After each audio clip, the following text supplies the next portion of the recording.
Okay, here's the dealio. I have run Shine once already. I got like 100 proof. And I have took this tea kettle, simple tea kettle. And with this lid right here, what I have done is with silver solder. It is very, very important. Do not ever use lead solder. With silver solder, the little whistle thing and all that crap, I just soldered it up to seal it up. So what we've got to do now is we want to seal this. So what we do is just take flour and water, mix it up till it's like pancake batter, and we put it on it. And what's going to happen is when we heat this up now, that's going to turn to, I call it a biscuit, but it gives it a seal, and it's a natural seal. You don't have to worry about rubber, the fumes from melting rubber or anything, you know what I mean? So it's just, this is just flour and water, and flour and water is in your setup anyway, so it's not going to hurt anything if something drips in. But this will seal it off, because fumes is very, very important. You want to seal it so you don't get fumes. Right now this 100 proof is almost gasoline, and we're about to boil it. So boiling gasoline already is not safe, so you want to keep the fumes inside. So from here I have a portable burner. I do not use and do not recommend using any kind of open flame at all. There's boiling gas. Now we got to find a way of getting the fumes as we boil this or steam it, to get the fumes to go from here to the condenser. I have made this. It's just copper fittings with silver solder. I would tell you how and dimensions and all that, but your setup's going to be so different from my setup that it does not matter. This is what I have built. I find copper coil, and it's actually got the ribs on it like a radiator. It helps it cool. So I installed a fan down there at the bottom, and I built this little wooden rack to hold everything just right. And the trick is to make sure that you have even flow. This thing can't lean at an angle. It's got to be to where it's constant flow going down, or it'll fill up and then everything will get backed up, so that won't be good. So let me go ahead and attach this all together, and then I'll show you. I'm not going to show you the attaching, because it doesn't matter. However you have it set up is how you're going to have to attach it. So here it is set up. Get a close up. All this is what I do is drop the copper. I use a fitting this size because it just happens to just fit pretty snug inside the opening here. And you just put the biscuit mix around it. That's soldered. Everywhere it's soldered is fine. Where this pushes onto here, I seal it also with the dough mixture. And that just helps seal it. It keeps all the fumes. All the fumes are going to stay together now as it runs through the still. Now, John, this is really pretty simple. From what I do now is you just turn it on, but you want to watch the temperature. You don't want to turn it all the way to high and leave it on high. Your liquor starts evaporating at 170. Water starts evaporating at 212. Actually, a little cooler than that. So what you want to do is actually, that's what one of these holes here was for. That one is I would put a thermometer in there and watch the temperature. And you want to bring it up to 170, and then I used to try and cool it down, but you ain't got to do that. Just turn it down a little bit so you don't boil it hard. And you want to keep, it'll steam at 170, and whatever steams at 170 is pure liquor. And then the water, of course, will stay down. And as you get less liquor in here and more water in here, then the temperature's going to rise. So if you ever wanted to go that route, you put a thermometer in that, and you can watch the temperature.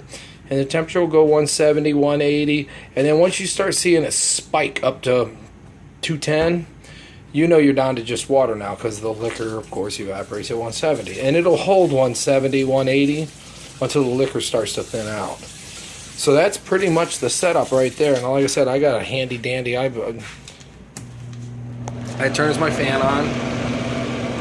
No need to run cold water. That becomes a damn mess.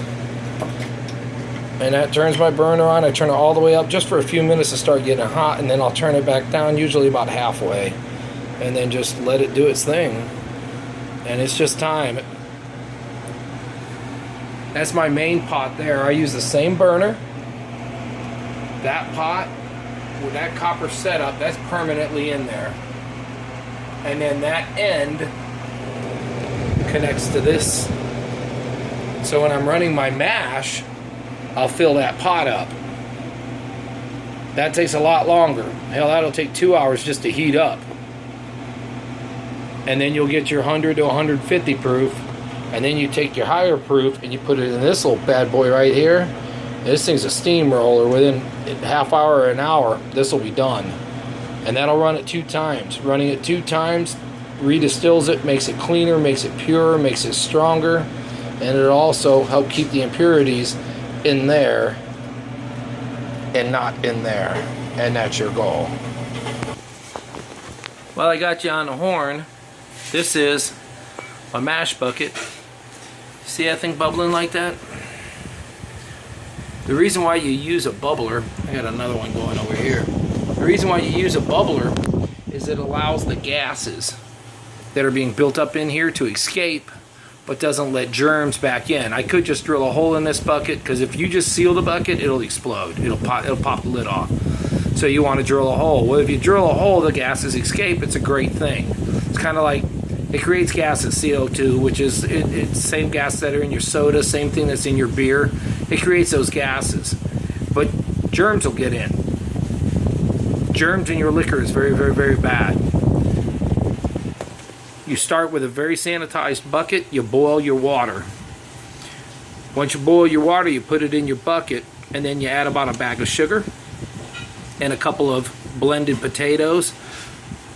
That gives you your sugars and your starches. You let it cool down to 100 degrees, anything hotter than 100 degrees, and you'll cook your yeast. And then you add your yeast. I use a distiller's yeast because the yeast is stronger. It'll survive in a lot more alcohol, because alcohol does what? Kills germs. Yeast is a type of germ, so as it makes its alcohol, it'll actually kill itself. So if you get a distiller's yeast, it is a stronger yeast that will allow it to live longer and make more alcohol. So you'll get a stronger brew. And basically what happens is, the easiest way I can explain it is a yeast will fart CO2 and it'll poop alcohol. That's all it does. It farts CO2 and poops alcohol. That's why you gotta let it vent, because it's farting all the time. And as it poops or pees, that's the alcohol. I took the lid off so you can see inside. Right now I can really smell some strong alcohol. It's doing pretty good. That is what they call wort. You can call it beer. You can call it mash. In fact, if you're in the big house, they call that prison hooch. That is strawberries, potatoes, and sugar, and a bunch of water, and then my good yeast. And if you look on top, you can see the bubbles. That's the CO2's given out, but you don't want to leave it open like this because you get bacteria in, of course, so we're going to close her back up. And just as fast as I closed it, look how fast that thing bubbled. Just that fast. So it's creating that many bubbles. It's creating that much gas. So you really got to be careful.